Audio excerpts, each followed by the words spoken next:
Hi class, today we're going to talk about biomes and ecosystems. So let's start off by defining a biome.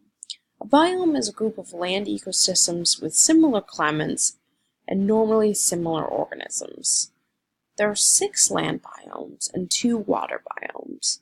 So the 6 land are rainforests, deserts, grasslands, deciduous forests, boreal forests, and tundra. The 2 water are freshwater and marine. So there are 2 main types of rainforests, temperate and tropical. Temperate forests normally have moderate temperatures, 50 to 60 degrees, and the temperature varies throughout. It's not super hot and it's not super cold. They're normally on the northwestern coast of the US. They receive a little over 300 centimeters of rain per year, and they're known for large tree species such as cedars and redwoods. A tropical rainforest is found very close to the equator, which means it's going to be warm and humid all year long. There's tons and tons of precipitation and rainstorms, which allows for a diverse amount of plant growth.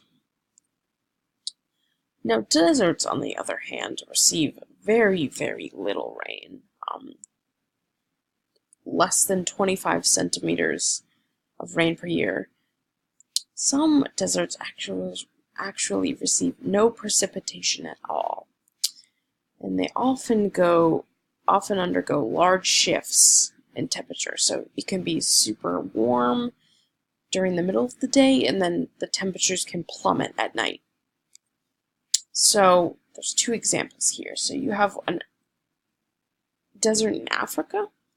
So as soon as the sun goes down, the temperatures plummet really, really quickly.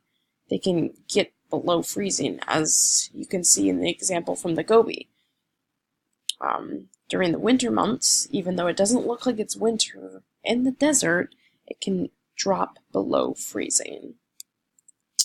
So some organisms that live in the desert must be adapted to that specific climate. So lack of rain and extreme temperatures that can vary from super scorching heat to super low temperatures.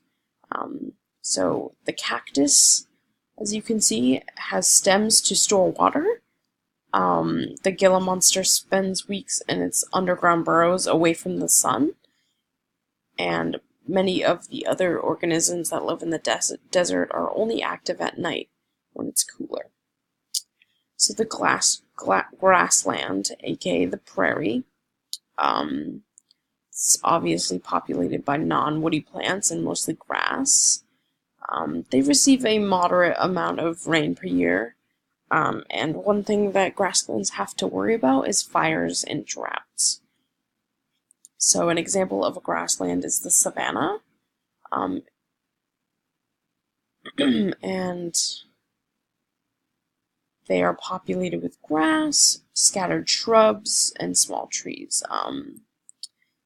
And the grasslands are home to many large animals and many diverse species. So you can have a bison, a zebra, a deer, and an elephant on many different types of grasslands. So the next biome is the deciduous forest. Deciduous refers to trees that shed their leaves and grow new ones each year. For example, oaks, maples, birch trees, etc. They receive plenty of rain to support the tree growth and other plants around. Next one is the boreal forest. These refer to mainly stands of coniferous trees, which refers to trees that produce their seeds in cones and have needles. So spruce or hemlock. They are normally in very cold climates, with very cold winters or snow, and they have warm and rainy summers. So the next one is the tundra. This is normally very cold and very, very dry. Doesn't receive much precipitation. The soil is frozen all year long, and during summer the top layer of soil thaws, but the rest remains frozen. Different types of animals in the tundra are wolves, reindeer, polar bears, Arctic fox, and Arctic hares. The two water biomes quickly are freshwater, which refers to freshwater ecosystems include streams, rivers, ponds, and lakes. Your typical backyard. Different species in your river or stream can be frogs, different types of water bugs, otters, and fish. In your marine ecosystem, it includes estuaries, intertidal zones, and the open ocean. And that is the end. So please come to class tomorrow prepared to discuss biomes.